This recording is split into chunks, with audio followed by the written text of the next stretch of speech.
आज मैं 9 से 10 साल की बच्ची के लिए कोट सेट बनाने वाली हूँ। इसके लिए मैंने कॉटन का फैब्रिक लिया है और ये फैब्रिक थोड़ा पतला था तो मैंने लाइनिंग भी ले लिया है। मेन फैब्रिक मैंने 3.5 मीटर लिया है और लाइनिंग इसका 4 मीटर लिया है।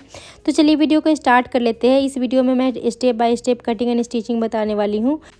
तो यहाँ पे सबसे पहले मैंने टॉप की कटिंग करनी है। इसके लिए मैंने लाइनिंग को 4 फोल्ड कर लिया है और इसको इस तरह से रख लिया है। वन साइड अपने तरफ रखा है और ओपन साइड आगे की तरफ रखा है, जिसकी लंबाई मैंने 25 इंच ली है और चौड़ाई फोल्ड करने के बाद 10.5 इंच रखा है। तो इस तरह से हमने सबसे पहले टॉप की कटिंग करनी है। इसके पहले सबसे पहले सीधा मैंने इस तरह से लाइन खींचा है और एक्स्ट्रा जो भी फैब्रिक है टेढ़ा मेढ़ा उसको कट कर लेंगे इस तरह से। अब सबसे पहले शोल्डर की मार्किंग करेंगे। 11.5 इंच हमारा शोल्डर है, उसका हाफ मैंने किया है तो 6.25 इंच हुआ है। तो इस तरह से 6.25 इंच पे मार्क कर लिया है। अब यहाँ पे हमने शोल्डर के लिए आर्म होल के लिए मैंने 6.5 इंच पे मार्क करा है और एक और मार्क कर लेंगे यहाँ पे 13.5 इंच पे जो हमारा वेस्ट होगा। तो मैं 9 से 10 साल की बच्ची के लिए बना रही हूँ ये टॉप, तो इसके अकॉर्डिंग मैं यहाँ पर मार्क कर रही हूँ। तो यहाँ पे हमने 2 मार्क कर लिया है। अब इधर से भी 6.25 इंच पे मार्क करेंगे ताकि हमारा जो मार्क है बिल्कुल टेढ़ा मेढ़ा ना हो। और उसके बाद यहाँ सीधी लाइन ड्रॉ कर लेंगे इस तरह से बिल्कुल मार्क के अकॉर्डिंग। अब वेस्ट पे भी एक मार्क कर लेंगे इस तरह से। अब हमारा जो बस्ट है वो 30 इंच है, उसका चौथा भाग होता है 7.5 इंच। 7.5 इंच पे इस तरह से मार्क करेंगे और 2 इंच एक्स्ट्रा मार्जिन के लिए मार्क कर लेंगे। वेस्ट हमारा 28 इंच है, इसका 7 इंच पे एक मार्क करेंगे चौथा भाग और 2 इंच एक्स्ट्रा मार्किंग कर लेंगे मार्जिन के लिए। यहाँ पे जो भी फैब्रिक बचा उसमें मैंने 1.5 इंच एक्स्ट्रा रखते हुए सारे पे मार्किंग करके इस तरह से लाइन ड्रॉ कर लिया है। यहाँ पे शेप दे दिया हमने कमर का और इस तरह से मार्किंग कर लिया है। अब यहाँ पे 1 इंच पे इस तरह से मार्क करेंगे और इस तरह से डाउन कर लेंगे शेप देते हुए।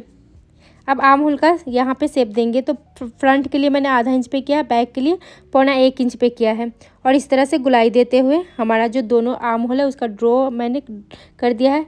अब हाफ इंच पे इधर मार्क करेंगे और उसको डाउन कर लेंगे इस तरह से स्केल की मदद से इस तरह से ड्रॉ कर लेंगे। अब हमने मार्किंग कर लिया है दोनों का पार्ट का, फ्रंट एंड बैक।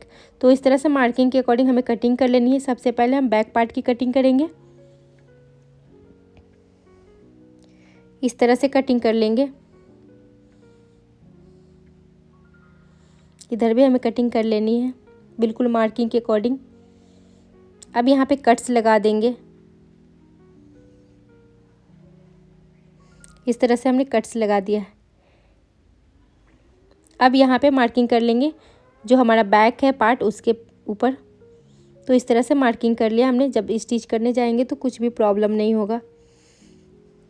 ये बैक पार्ट है, ये फ्रंट पार्ट है। तो फ्रंट का जो हमने मार्किंग किया था उसका कटिंग कर लेंगे इस तरह से। आप देख सकते हैं बहुत अच्छे से हमने कटिंग कर लिया दोनों पार्ट को। अब ये हमारा मेन फैब्रिक है जिसको मैंने 4 फोल्ड करके इस तरह से रख लिया है। ये जो हार्ट का डिज़ाइन है उसको मैंने ऊपर की साइड करके रखा है और इसको कटिंग कर लेंगे।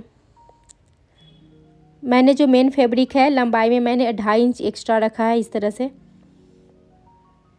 आप अपने अकॉर्डिंग लंबाई चौड़ाई रख सकते हैं, बॉडी के फिटिंग के अकॉर्डिंग रख सकते हैं।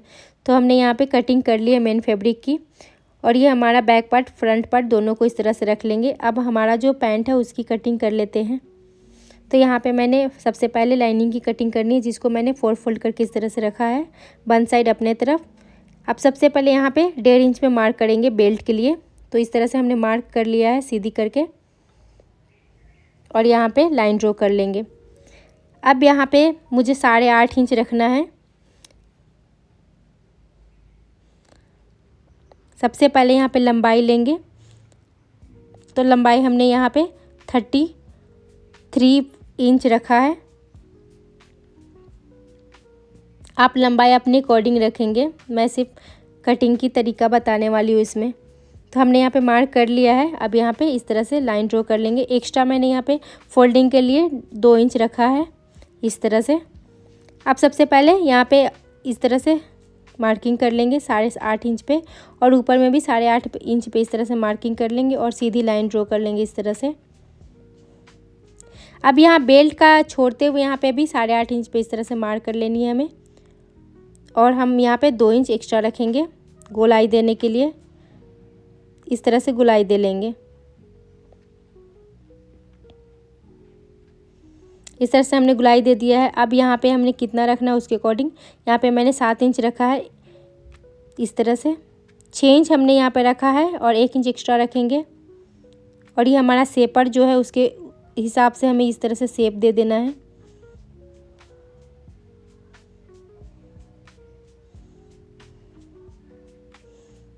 यहाँ पे इस तरह से मैंने 1 से 1.5 इंच एक्स्ट्रा रखा है मार्जिन के लिए, और ऊपर में हमें 1/2 इंच सिर्फ रखना है।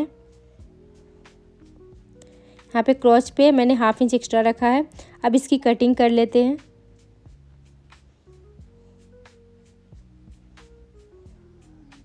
ये हमारा लाइनिंग है जिसको मैं इस तरह से कटिंग कर रही हूँ बहुत अच्छे से। एक्स्ट्रा जो भी हमने कट कर दिया है बिल्कुल मार्किंग के अकॉर्डिंग हमने कट कर लिया है। तो इसको फोल्ड कर लेते हैं। अब मेन फैब्रिक को बिछा लेंगे अच्छे से। इस तरह से हमने बिछा लिया है। हार्ट शेप को ऊपर की तरफ रखते हुए अच्छे से मैंने 4 फोल्ड करके बिछा लिया है। अब इसके ऊपर लाइनिंग को रखेंगे और अच्छे से कटिंग कर लेंगे। हमारा मेन फैब्रिक कैसे भी कटेगा चलेगा, हमारा लाइनिंग जो होता है वो बहुत परफेक्ट कटना चाहिए। तो इस तरह से हमने कटिंग कर ली है। अब हमारा जो मार्किंग है उसके अकॉर्डिंग इस तरह से कट कर लेंगे अच्छे से।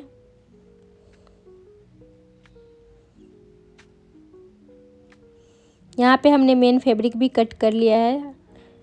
अब इसको फोल्ड कर लेते हैं। अब यहाँ पे स्लीव्स की कटिंग कर लेंगे। यहाँ पे मैंने 4 फोल्ड करके इस तरह से रख लिया है स्लीव्स की कटिंग के लिए। मेरे पास इतना ही फैब्रिक बचा हुआ था। लंबाई में बता देती हूँ, इसकी लंबाई है 13 इंच और इसकी चौड़ाई मैंने अपने अकॉर्डिंग रखा है 8.5 इंच। तो इस तरह से मैंने सबसे पहले यहाँ पे 3.5 इंच पे एक मार्क कर लेंगे इस तरह से, और सीधी लाइन ड्रॉ कर लेंगे। तो हमने यहाँ पे मार्किंग कर ली है। अब सबसे पहले मार्किंग करेंगे बाइसेप्स का, जो कि हमारा बाइसेप्स 5.5 इंच है। तो इस तरह से 2 इंच हमने एक्स्ट्रा रखा है मार्जिन के लिए। अब यहाँ पे शेप दे देंगे इस तरह से। यहाँ पे हमने शेप दे दिया है। अब हमारा यहाँ पे 4.5 इंच पे एक मार्क होगा और 2 इंच पे एक मार्क होगा, और इसको इस तरह से पटरी से इस तरह से शेप दे देंगे। हमने यहाँ पे शेप दे दिया। अब कटिंग कर लेते हैं स्लीव्स की। यहाँ पे छोटे छोटे कट्स लगा लेंगे। अब इसको इस तरह से ओपन करेंगे और फ्रंट जो है आर्म होल उसकी कटिंग कर लेंगे इस तरह से। तो हमारा स्लीव्स भी कटिंग हो गया। चलिए स्टिच कर लेते हैं। सबसे पहले यहाँ पे टॉप की स्टिच करेंगे। तो यहाँ पे हमारा सब कुछ कटिंग हो गया। यहाँ पे ये हमारा पैंट का है, वो टॉप का है और स्लीव्स का है।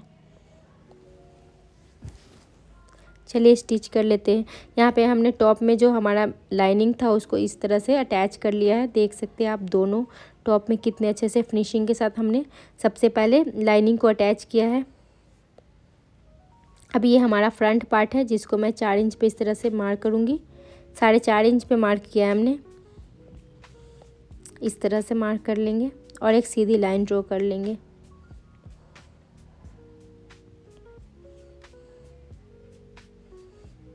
यहाँ पे छोटे छोटे कट्स लगा लेंगे दोनों तरफ, ऊपर और नीचे। तो हमने यहाँ पे मार्किंग कर लिया है और यहाँ पे छोटे से कट्स लगा लेंगे ताकि दूसरी तरफ भी बिल्कुल सीधी मार्क हो। तो इसको इस तरह से पलट लेंगे और इस तरह से मार्क कर लेंगे। हमने दोनों तरफ मार्क कर लिया है। यहाँ पे हमें लेस अटैच करना है। तो इस तरह से मार्किंग करने के बाद मैं लेस दिखाती हूँ। इस तरह से हमें अटैच करना है दोनों तरफ। ये हमारा फ्रंट पार्ट है जिसमें इस तरह से हमें लेस अटैच करना था। तो यहाँ पे हमने लेस अटैच कर लिया है। अब नेक भी बना लेंगे। यहाँ पे आप देख सकते हैं हमने नेक भी तैयार कर लिया है। मैं नेक का वीडियो भी मैंने यूट्यूब पे डाल दिया है, आप चाहे तो देख सकते हैं इसका डिटेल्स कि मैंने ये नेक डिज़ाइन कैसे क्रिएट किया है। तो यहाँ पे मैंने नेक का डिज़ाइन भी बना लिया है, आप देख सकते हैं। ये नेक डिज़ाइन बहुत आजकल ट्रेंड में है तो मैंने बनाया था। पीछे मैंने नेक तैयार कर लिया है पट्टी से। तो इस तरह से नेक को फोल्ड करेंगे। सबसे पहले जॉइंट कर लेते हैं शोल्डर को। तो मैंने शोल्डर को जॉइंट कैसे करते हैं परफेक्ट तरीके से उसका भी वीडियो डाला हुआ है अपने चैनल पे, आप जाके देख सकते हैं। तो इस तरह से हमें शोल्डर को जॉइंट कर लेना है, दोनों शोल्डर को।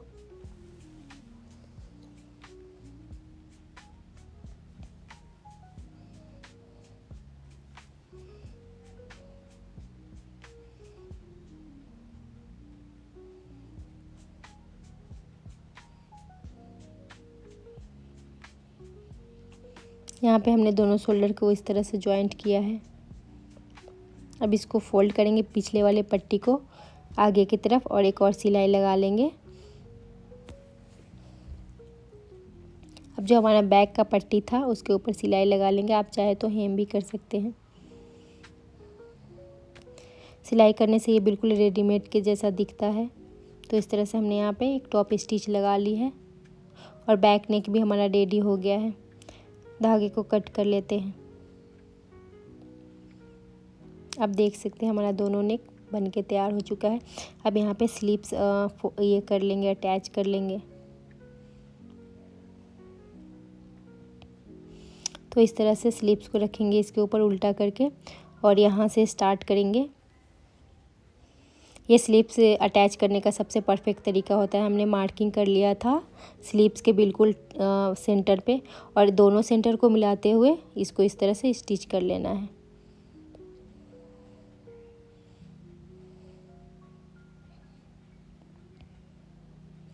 आप देख सकते हैं कितना आसान तरीके से हमने स्लीव्स को अटैच कर लिया है। कितना प्यारा लग रहा है अटैच होने के बाद।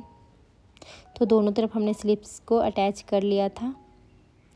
अब हमारा जो मार्किंग है, फिटिंग के अकॉर्डिंग हमें स्टिच कर लेनी। यहाँ पे मैंने स्लीव्स का डिज़ाइन भी मैंने अपने चैनल पे शेयर किया, आप चाहे तो देख सकते हैं।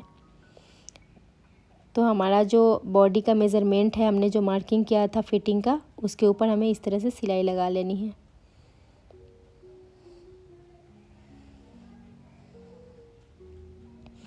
एक और सिलाई लगा लेंगे, डबल सिलाई लगा लेंगे इस तरह से।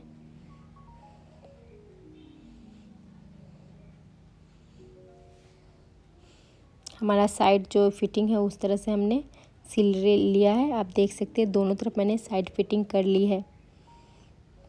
अब ये जो हमारा स्लीव्स है उसमें एक्स्ट्रा जो फैब्रिक है उसको इस तरह से फोल्ड करके सिल लेंगे तो ये पहनने में बहुत ही कंफर्टेबल हो जाता है। तो दोनों को इस तरह से हमें फोल्ड कर लेनी होती है। अब ये जो हमारा नीचे का बॉटम पार्ट है टॉप का, उसको फोल्ड कर लेंगे। तो इस तरह से फोल्ड करेंगे। बिल्कुल एक पैर का मैं मार्जिन रखते हुए इसके ऊपर एक टॉप स्टिच लगा रही हूँ।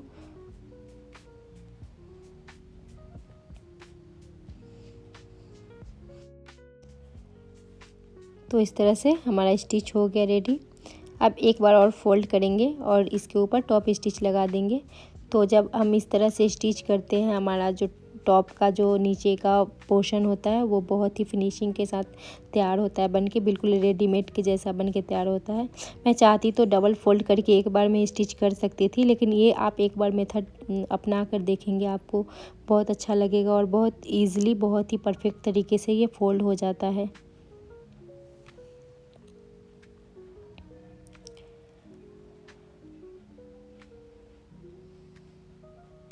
तो हमारा जो ये टॉप है इसका बॉटम भी रेडी हो चुका है, आप देख सकते हैं। धागे को कट कर लेंगे। आप देख सकते हैं कितना फिनिशिंग के साथ ये स्टिच होके तैयार हुआ है। अब ये हमारा टॉप बनने के बाद कुछ इस तरह से दिख रहा था। तो आपको ये डिज़ाइन कैसा लगा प्लीज़ मुझे कमेंट करके बताइए। अगर मेरे चैनल पे आप पहली बार आए हैं तो मेरे चैनल को सब्सक्राइब करें, लाइक करें। तो यहाँ पे मैंने जो बॉटम कट किया था प्लाजो पैंट, तो इसमें भी मैंने लाइनिंग को इस तरह से अटैच कर लिया है। एक्स्ट्रा जो भी फैब्रिक था उसको कट कर लिया है। तो यहाँ पे सबसे पहले आसन की सिलाई करेंगे। तो दोनों आसन को मिलाते हुए इस तरह से करते हुए 1/2 इंच का मार्जिन लेंगे और इस तरह से सिलाई कर लेंगे। एक टॉप स्टिच लगा लेंगे।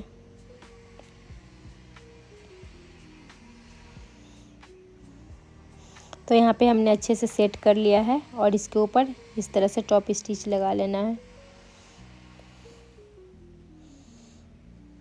धागे को कट कर लेते हैं। अब दूसरी तरफ भी मैंने आसन की सिलाई कर लेनी है। अच्छे से सेट करेंगे और मिलाते हुए सिलाई कर लेंगे।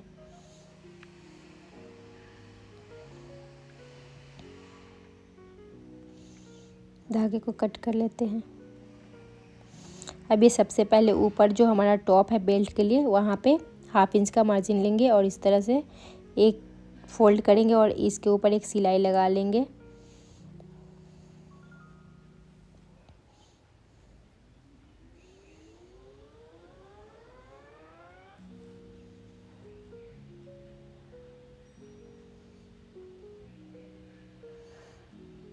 तो हमारा टॉप स्टिच हो गया है एक। अब धागे को कट कर लेते हैं। इस तरह से धागे को कट कर लिया हमने। अब इसको इस तरह से फोल्ड करने के बाद रखा हुआ है। इसकी लंबाई मैं बता देती हूँ। डबल फोल्ड करने के बाद इसकी लंबाई 16 इंच है। यहाँ पे मैंने एक इलास्टिक लिया जिसकी चौड़ाई 1 इंच और लंबाई 22.5 इंच है। तो इसको इस तरह से रखेंगे। रखने के बाद इसको इस तरह से स्टिच कर लेंगे। 3-4 सिलाई इस तरह से स्टिच करेंगे ताकि हमारा जो इलास्टिक है बहुत अच्छे से स्टिच हो जाए। तो यहाँ पे हमने इलास्टिक को अच्छे से स्टिच कर लिया है। धागे को कट कर लेते हैं। अब इलास्टिक को इस तरह से हमें रखनी है और उसके बाद इस तरह से फोल्ड करने के बाद इसके किनारे में हमें फैब्रिक की सिलाई लगानी है।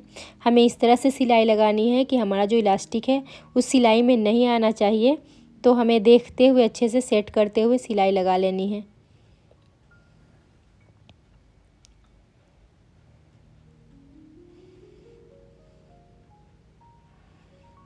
यहाँ पे इस तरह से खींचेंगे इलास्टिक को और स्टिच लगा लेंगे। धागे को कट कर लेते हैं और उसके बाद सेट कर लेते हैं। तो हमने इस तरह से इसको सेट कर लिया था बहुत अच्छे से, आप देख सकते हैं। पहले इस तरह से सेट करने के बाद इसको इस तरह से रखेंगे और बिल्कुल सेंटर में एक टॉप स्टिच कर लेंगे। हमारा सेंटर में स्टिच करने के बाद जो हमारा इलास्टिक है इधर उधर नहीं होता है और पहनने में बहुत ही कंफर्टेबल हो जाता है। तो यहाँ पे मैंने इलास्टिक को अच्छे से स्टिच कर लिया, आप देख सकते हैं बिल्कुल परफेक्ट तरीके से। स्टिच करने के बाद ये इस तरह से दिख रहा है। अब इसको उल्टा साइड कर लेंगे और ये हमारा फिटिंग का सिलाई है। यहाँ पे हमने मार्किंग कर लिया हुआ है। अब सिंपली इसके ऊपर सिलाई लगा देनी है हमें। मैंने पैंट के बॉटम में लेस भी लगाया था, अंडरग्राउंड लेस, तो इसका वीडियो मैंने डाल दिया है अपने चैनल पे, आप जाके विज़िट कर सकते हैं। तो यहाँ पे इस तरह से स्टिच कर लेनी होती है हमें। तो हमने यहाँ पे फिटिंग की सिलाई लगा ली है। स्टिच होने के बाद हमारा पैंट का लुक कुछ इस तरह से आया था। आई होप आपको मेरा वीडियो पसंद आया होगा। Thanks for watching.